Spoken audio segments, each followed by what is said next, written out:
Olá, queridos e amados irmãos. Estou muito feliz com mais de 1000 visualizações ao conteúdo da palavra que eu trago para vocês aqui.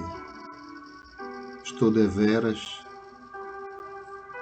emocionado, porque hoje é tão difícil as pessoas darem atenção para o que realmente importa.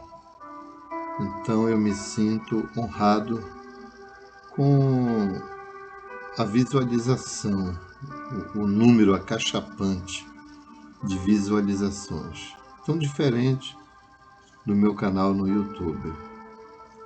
Mas ainda assim eu agradeço os poucos que assistem por lá, porque às vezes também é importante a quantidade, não vou reclamar disso, mas a qualidade é sem dúvida alguma muito mais tocante, porque a gente sente que aquela pessoa que assiste, de alguma maneira, ela tem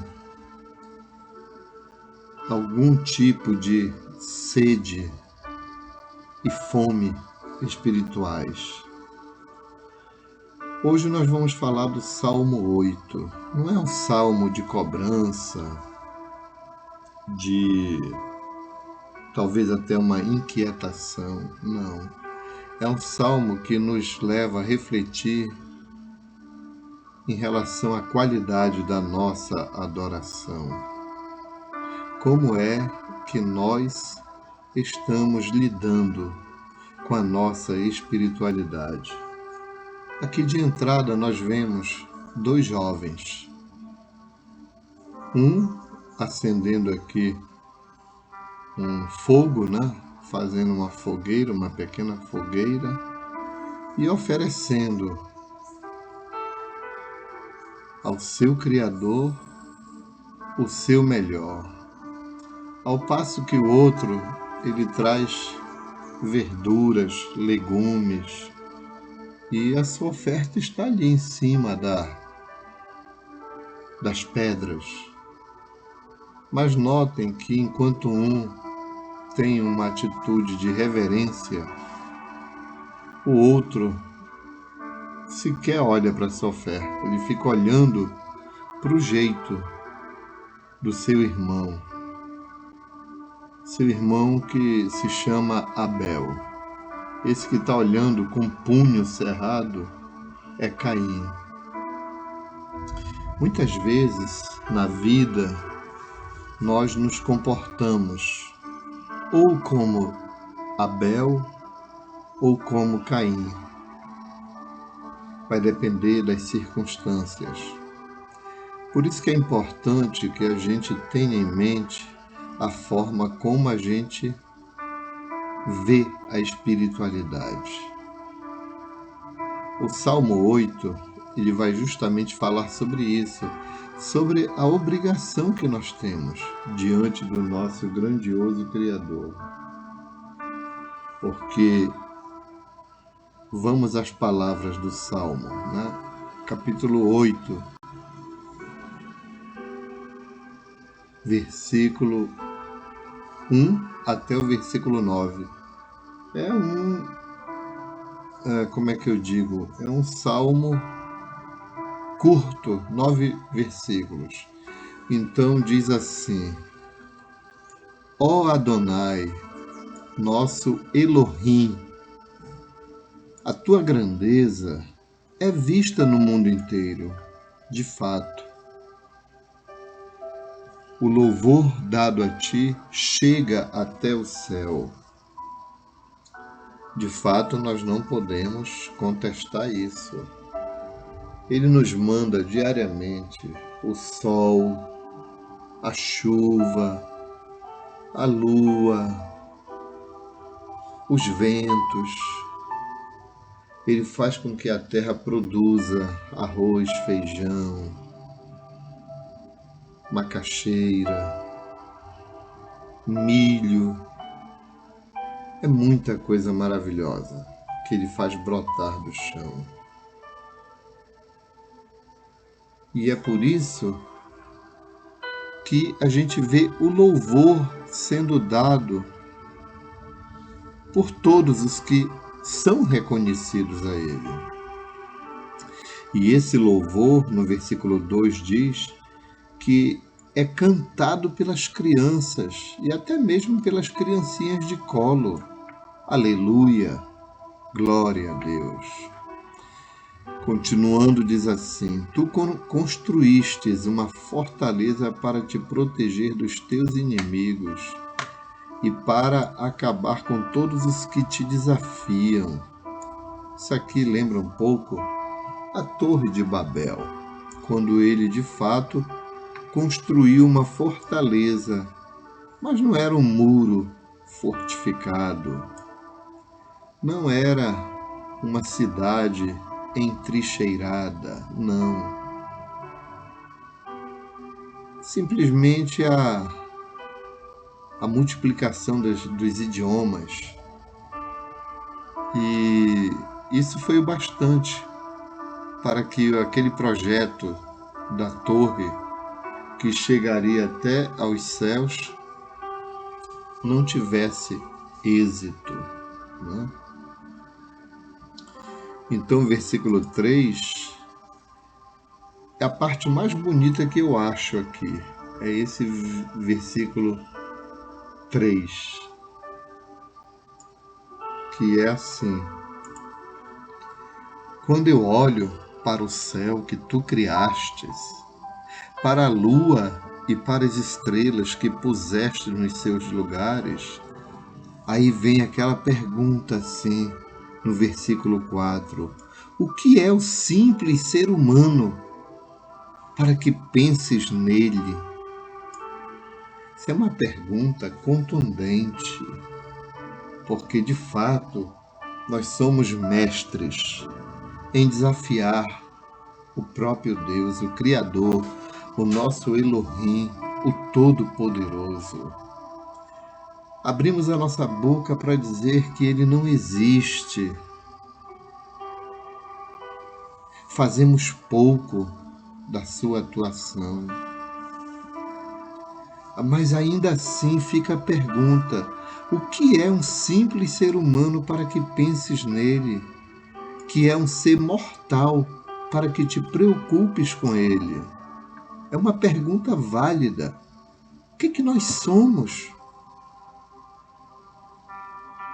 E muitas vezes nós agimos com uma postura arrogante diante dele. O versículo 5 continua dizendo assim: No entanto, olha a nossa grandeza que a gente não percebe. A gente é grande, nós somos grandiosos, mas nós não percebemos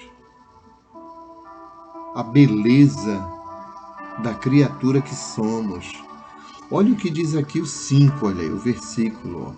No entanto, fizestes o ser humano inferior somente a ti mesmo. Irmãos, isso não é pouca coisa. Nós só estamos em poder abaixo dele, do nosso grandioso Criador. Sabe por que ele nos fez somente inferior a ele mesmo? Porque ele nos deu glória e a honra de um rei. Foi assim que Adão recebeu o seu legado. Ele não era um ser humano qualquer. Ele era inferior apenas ao próprio Elohim, ao próprio Deus. Oh glória! Aleluia! E não apenas ele deu glória, como está colocado aqui, e honra, mas ele deu poder, aqui ó, poder, sobre tudo que ele criou. Ele colocou todas as coisas debaixo do domínio dele, sob o poder do homem. Aí o 7 diz aqui: ovelhas, gado, e animais selvagens também. O 8, até mesmo os pássaros, os peixes e todos os seres que vivem no mar. Aí o 9, o versículo último, diz assim: Ó Adonai, nosso Elohim, a tua grandeza é vista no mundo inteiro. E isso é uma verdade, irmãos. É muito bonito tudo que a gente vê.